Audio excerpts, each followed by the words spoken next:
good luck to everyone because this battle is going to be bloody. Welcome to game number 1 in this best of 5 between Onic Esports up against Echo. Man, and just like that, jumping into this one. And I gotta say, the crowd here feels in a way different because I feel like there's actually some people on the Philippine side that love Kyrie too, and of course Coach Yeb. So you have these different chants going on here. But again, the team that strikes first blood in the series is going to be massive for them.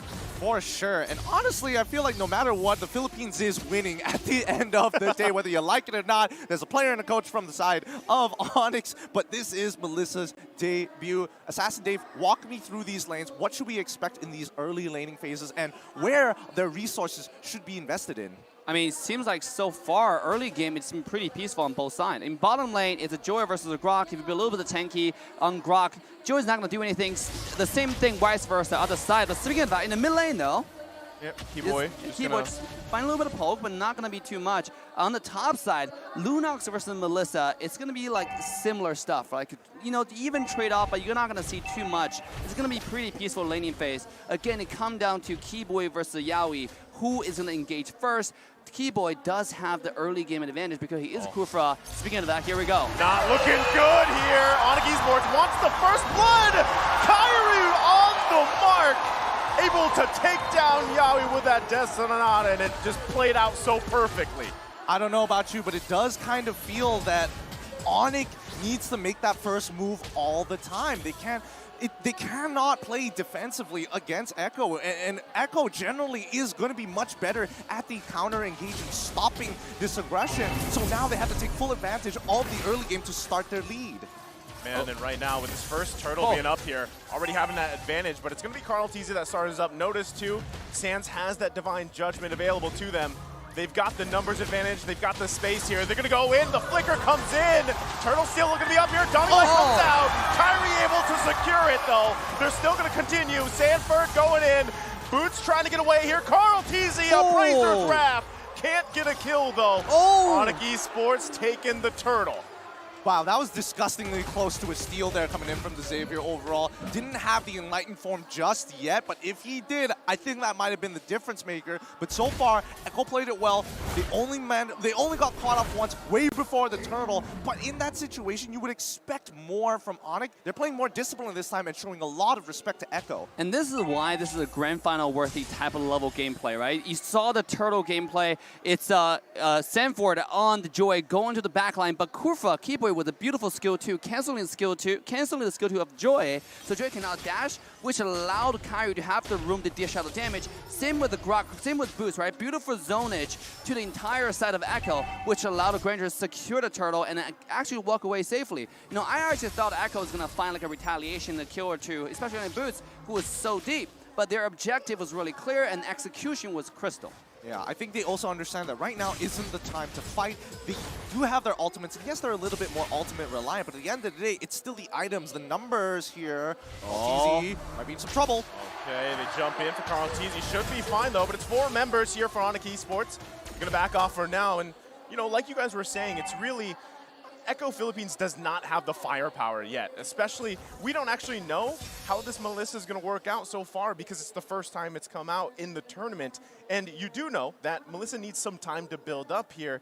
Comparison, especially when Kyrie is running the Granger, a lot of that damage, a lot of that burst is already coming out through those skills of the Granger. So, looks like they're going to put some focus here now. Yaoi going to back off for now. Keyboy there to help as well, so nothing for now. Well, I think if we're talking about Melissa, we need to categorize her, right? Anybody who uses the golden staff are 2-item marksmen, or what I like to categorize as 2-item marksmen. Melissa kind of falls into the category of Irithel, where you kind of need 4 items before you feel almost unstoppable.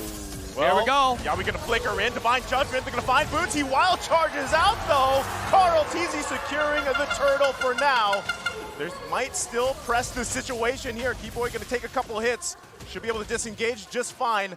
And now it's going to be a fight here for this purple buff. Divine Judgment on Carl Teasy. The Terrify's there. Can they grab the kill? Keyboy with a revenge. It is Kyrie that takes down Carl Teasy. Wow. Beautiful, beautiful. What a beautiful play there coming out from Sense, copying the Divine Judgment and actually wombo comboed along with Keyboy, right? He with the pull and with the ball, with the ultimate from Kufa. It's absolutely beautiful to watch. At the same time, I gotta say, this is some like downside of Granger when you pick this character. You can't really get territorial control because this character is so easy to dive onto, and you need a lot of protection. Just now, that's a very nicely done from Echo to zone Granger away, but they're a little bit too aggressive there. Just bit a little bit too much more than they can chew. But speaking of that, Onic decided to back away and play a little bit more safe. I do that too when I play Kufra. You know, where am I going? Where am I going? Where am I going? Which way is it going to go? It feels like they're really dedicated to this top side, though. Well, he's going to charge up. Onic Esports taking the disciplined route. They grab that tier 1 turret, disengaging for now.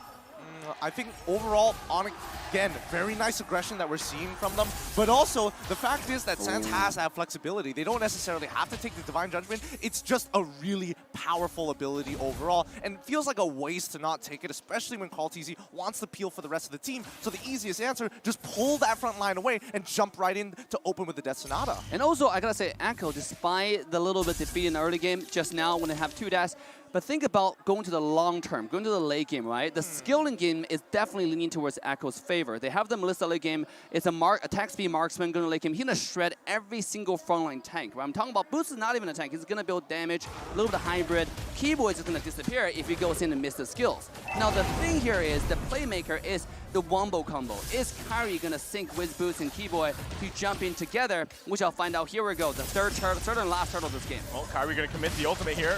Goes in with a wild charge. CallTZ able to secure it. Yaoi's going to be in trouble here. They're trying to follow up. Sans can't get the pull he wants. Sanji taking the Sans down. And now with CW on the run, Dawning Light comes out. What a brilliance to dodge the Dawning Light. It's only going to be 1 down for now. Onic Esports giving a call back, but they lose the turtle. And Sealplay going to come out, nothing committing just yet. Keyboy spinning around again, but all they can do is defend for now. Oh, they finally, okay, so now they back off. They're looking for the reset. There is a good push on that top side. That tier 1 technically should fall. But wow, Yaoi, that reaction time to the instant flicker coming in from Boots and locking him down with the Divine Judgment. And who else can produce that? Who can produce that move? Yeah, but going to the late game, you know, I also want to go back to the point that Echo is playing the skilling game, right? Now, skilling and they're winning. You know, you have Senji under this Xavier. If it gets you late game, once Xavier finished 3 core items, especially the Clock of Destiny, Lightning Truncheon, it's going to be absolutely insane. Oh, speaking of that, here we go. Echo playing a little bit more aggressive. Oh, Yaoi doesn't have the flicker available, so he couldn't commit exactly the way he wanted to. But it just backs off for now. Again, they got to respect this damage also coming out from Kyrie. You saw he just picked up that Malefic Roar. He's going to hurt much more. Keyboy going to charge up. Under the turret he goes. Getting out the flicker. He's going to get Divine Judgment himself. Dawning Light comes out. It's Benny Cutie with a kill here. They're going to back off, still taking their time. They're happy with the 1 kill. And Onic Esports going to back off. That was so nice. Now we have a very clear idea of how Echo wants to play, right? It's a hook, spear, and shield strategy. Very similar to Mincetar. You look to hook that one person in, the CallTZ comes and blocks as much damage as he can so that Onic cannot follow up with the Death Sonata. He just needs to be in the right place at the right time. At the same time, that does mean the bottom tier 1 tower is in trouble for the side of Onic. But Echo now, with the pressure they gain, they're able to easily push a lot of pressure on the bottom side. Speaking of that, here we come. Okay, CallTZ was there. He had the vision. Lord's going to be up now. Both teams, you're going to see them just kind of ensue this Lord dance. And you got to also keep an eye, right? Sans does have the Divine Judgment. So right now, Echo knows this. They're not going to commit. I mean, topside, Joy has to actually maintain that wave. And Onic, even though they could want to bait out a fight here, I don't think they want to start it too soon unless they know the positions of the Echo members. And now they're walking up. Like, you can see that Yaoi is very clear where he's going to be. Keyboy looking to engage. Yaoi knows Sanford's going to go in. It's Kyrie that secures the Lord. Sans going to be trouble. He's going to flicker out. Sanford grabbing the kill. Echo looking for a collapse here. The Dawning Light's going to come out. It misses its mark. Kyrie going to be in a bad position. Has to go out. Keyboy, though. Sanji unleashing. Appraiser's Wrath will miss. Not finding the mark, but CW falls as well. And Echo is punishing Onic Esports. Huge mistake there coming in from Onic. That Mystic Field into the tri-buff, cutting off an extremely crucial funnel point. And just Onic members walking into it and getting caught up even though it was clear the Mystic Field was active. Oh my god, and that's just show you how deadly Joy can be on the EXP laner. He literally won week 5, right? He walked in, popped the Vengeance, and what are you gonna do? Sense just died, and Kyrie was trying to help. Nobody can help, you know, because he's so tanky. He has immunity to claw control. At the same time, if you hit him, it's like hitting yourself. But worse, he doesn't have a shield, has an ultimate, just to take all the damage and reflects onto you. So, what a beautiful, beautiful character. Beautiful pick here, in this case, to dive onto Kyrie and dive onto Sands. Here we go. Gonna come out here, they get the wild charge! But the getaway comes out from Benny Cutie, disengaging the fight. Great reaction time coming out from Echo. Boots needs to realize that he's becoming a little bit more predictable, and he needs to make sure that his passive is on a line when he does it. Even the smallest 0.5 gap in his passive can get countered. This is nuts. This is absolutely nuts. Let's take a look at the items of the power spike. Melissa already finished 3 core items. His damage online is not going to be really good against tanks because he doesn't have any penetrations, melee damage, and critical damage. Look at Granger though. It's Hunter Strike, Malefic Roar. This guy is doing pure penetration. It's just going to be that burst of skill damage. Here we go. Oh no, Yawi gonna find his target here. Keyboy's gonna be in trouble. Razor Crown's gonna come down, but the stun comes out. A massive revenge. Yawi's in trouble. Carl TZ falls. It's Onic Esports trying to turn the tide. But look at Sanford.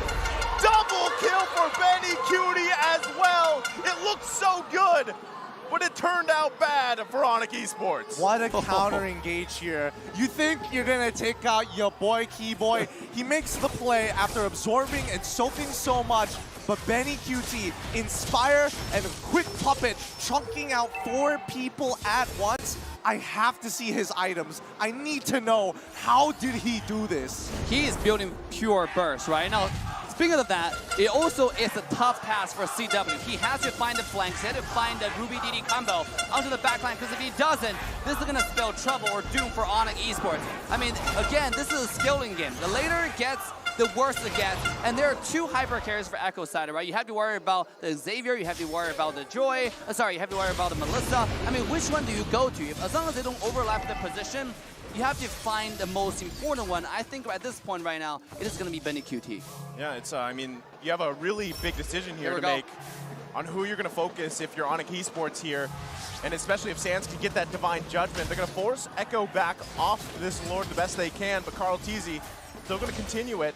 They're going to look for the advantage the way they can. Also, Sanford, keep an eye on him, making his way down to the Lord fight. He'll conceal play gonna come out. Keyboy gonna get caught with the Divine Judgment. Can he get away from there? Tyrant's Rage comes out. Keyboy's still gonna be alive. Carl TZ falls into the bush. Mystic Field comes out, Dawning Light, they get the flicker, but look at Sanford! Under the turret he goes! Still looking for another kill! Onic Esports shutting him down! Paying the price! But Benny Cutie's still here. Boots in a bad position, but Echo's gonna call it off for now. Oh, Keyboy's still alive. My God. Okay, a 2-for-1 trade. It works out for Onic, but I think now is the right time to talk about battle spell economy right now, because that's the only difference maker for Onic to be able to get in and out of fights consistently. Without their battle spells, they can't really force outplays. They cannot really get as much value as they want to out of their Wild Charge or even the Tyrant's Rage. Here we go. Another potential fight here, but this Lord is so very important to break even for both sides. Oh, Echo right now maintaining about 2,000 to 3,000 gold lead. At 30 minutes into the game, that's almost nothing. You're absolutely right about the battle spells. For Echo, they still maintain a lot of flicker. I see 2 flicker with Red Tree. Meanwhile, for Onic Esports, they're down to 1, and that's on Boots alone, right? If he's able to find a flank, oh, here we go. Speaking of flank. Sanford gonna start it up again. Yawi gonna go in. He grabs the target. Kyrie still able to get out here. Lord still in the work done. Keyboy finds Yawi.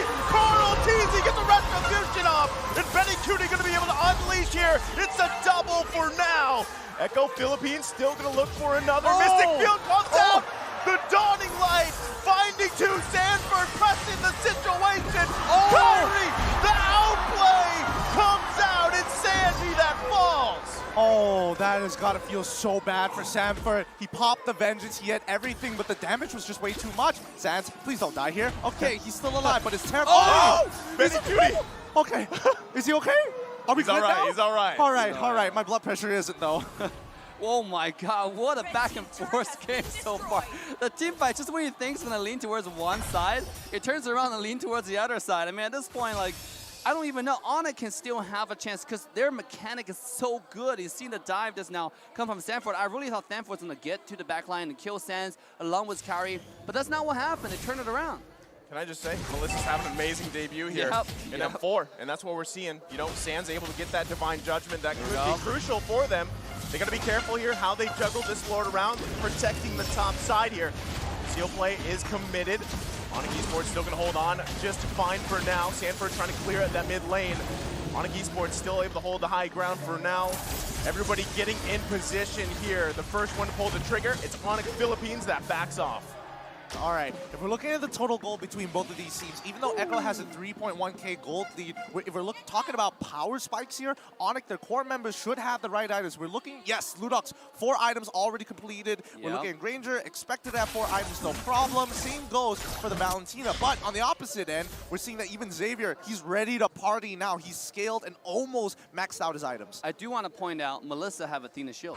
You know, this is going to be really, really good to not die in one shot. As long as this guy doesn't die in one shot from the Ruby DD combo from CW, he's going to turn it around with Inspire, right? You know how much lifesteal he's going to get just by activating the auto attack. Well, that's what I mean. Echo Philippines doing such a good job at allowing Benny QD not to even be in that position, right? Sanji using the Mystic Field if he has to. A lot of times, even Yawi, if he's not initiating, he's peeling there for them. And of course, you have that double, pretty much CC coming out from Carl TZ here. So Onic Esports, slowly but surely, they can find those weaknesses in Echo Philippines lineup. But I feel like at this point, every time it's going to come down to those Lord fights. Absolutely, and I think that's why Onic is playing really passively here. They're not trying to make active plays because they know how valuable their battle spells are, and considering their items, they know that they're pretty much even with Echo, and Echo might have a slight advantage in situational items, but as long as Benny QT goes down, they've got a huge advantage. Yeah, I also want to point out Kyrie's item. This guy built 2 tank items, right? He has Brute Force Breastplate. He's going for Athena Shield as well. I mean, he doesn't have that much damage. He only have 3 damage items completely. Now, that means with the beefy frontline like Fredrin, like Kaja, it's going to be kind of hard. We already seen how much Senji is doing with Xavier with the Downing Light combo. It's absurd at this point, and Granger is going to be hard to walk up. Vision comes out. It seems like this might be a Lord they want to steal or just give it away to Echo. Here we go. They're going to come out with the conceal play. Lord going to be half health here. Trying to get a position the best they can. Keyboy going to charge up. Might look for that wide bush. Dawning Light comes out, chunks a few members down. Here comes the call from Sanford. Going to push them back here. Lord just going to go in the hands of Carl TZ. And Onic Esports decides it's better to just defend. I think that was a good idea too. 3 of their members, man, Sanji's damage is not to be messed with right now, but I think Onic understand that even if the Lord starts pushing in, it does mean that Echo kind of have to clump up together, which is something that Onic is looking to make a play off of, because the Lord side, they only saw 2 members physically visible, but the rest disappearing. So that's not the situation they're looking for. They have to find the right puzzle pieces if they want to make it click. But it seems like this is now Echo's game to lose, right? They up 5,000 gold. The wave is beautifully synced. Now Lord coming in. There are a lot of skills being used mid lane. And here comes a dash. Here comes a dive. Lord gonna go ahead and do work there. Yawi gonna flicker in. He's gonna try to get boots down. Keyboy there to help him out, able to survive for now. Onic Esports trying to do their best to hold on here the best they can. Carl TZ gonna escape the base. They don't want to get pulled either. As you mentioned, Dave, Echo Philippines, they gotta be careful. It is a 5K gold lead, but the wrong move could turn this game around. It could absolutely turn it around, and I think Onic, they understand it. They've got a decent amount of wave clear all across the board, and I think especially coming back to the item build that Dave was mentioning about Kyrie building a little bit more defensively rather than hyper-aggressive, he understands that his damage overall isn't going to matter physically against these tanks. Wait, the conceal play, this might be it. Conceal play coming again, Keyboy, does he commit? Not just yet. They get the flicker out from CW, there's the Dawning Light, Sandforce Immortality is going to be popped. Can they grab the kill? Kyrie able to secure one himself. Carl TZ can't get the Appraiser's Wrath. Yawi quite low. It's going to be an Immortality for an Immortality. He's in trouble as Keyboy falls here. Kyrie though waiting there. Yawi's Immortality is popped. CW able to clean up the kill, but it's a bad news for him as he falls in the bush. It's an even trade. Honestly, even though that CW died there, making it a 2 for 2 isn't so bad when you're the team behind. However, we're kind of maxed out on gold here. It's not a matter of who's got the better economy, it's who can execute a cleaner play. Now, I gotta say, one more time, Kyrie's damage is falling off, right? Usually, Granger is supposed to skill harder and harder in the late game, but just now you saw he did a full skill 1 damage onto the Fredrin. Yeah. And it almost did no damage, right? Tickled him. Yeah, just tickled him a little bit. I mean, at this point, you gotta be worried about who's gonna be the main damage. You even protect Kyrie. Is it worse to protect Kyrie at this point? I think it's, well, I think Kyrie is a little more self-sufficient, and I think Yeah. his ultimate is a really useful tool. Let's think of it as utility rather than hard damage at this point, because now they just need to slow them down enough to chase them so that Boots could look for an engage. Sands might be able to get multiple people, but the most ideal one is the Rue BDD combo coming up from CW. Yep. Yeah, you know what I love? Honestly, it's too late for this, but if Boots had the weapon mastery on the Grok, because really, I mean, he hasn't been able to utilize the high and drive. True. And I feel like, he's picked up those items on that Grok, but still, you kind of lose out on picking that high and dry instead of having a weapon mastery here. But still, P-Boy gonna go find Sanford here. It's another Lord Dance. As Carl Teasy gonna go ahead and start it up. Onic Esports getting in position here. Notice the positioning as well for Yawi. Might be looking for a pick. Sands does not have that Divine Judgment just yet. He's looking for Yawi as well. Carl TZ keeping it in this area for Echo Philippines. There's Yawi. He's going to pull Boots. Do they engage on this? Carl TZ gets the knockup. Boots goes in on charge, but Sandy falls. CW grab the kill. Pops the Winter Truncheon, but going to fall from Yawi as well. Keyboy reinitiating, but he has to flick around. Carl TZ gonna force Kyrie back here. Now it's Keyboy in trouble. He goes low, can't get away as Sanford grabs a kill.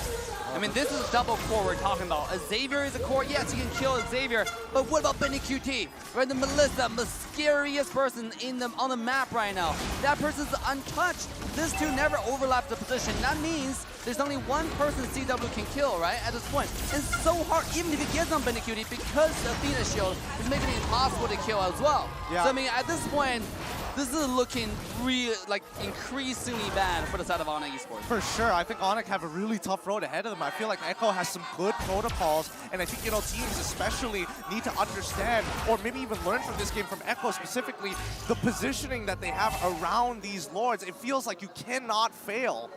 I mean, at this point, we've seen this a couple of times now.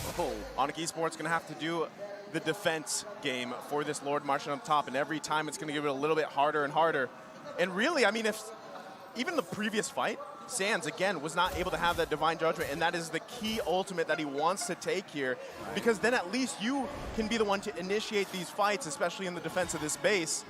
Now Onic Esports, once again, it's a dire situation for them here. Echo Philippines gonna work on this mid turret for now. That's the pull. Keyboy's in trouble. Has the immortality for now, gonna be popped. But he's gonna go down here just now. Wild Charge did come out. Another falls. Dawning Light's gonna come out. They have to work on the Lord. Echo Philippines working on the Crystal. Another falls here. And that's gonna be it as Echo Philippines draws first blood in the series.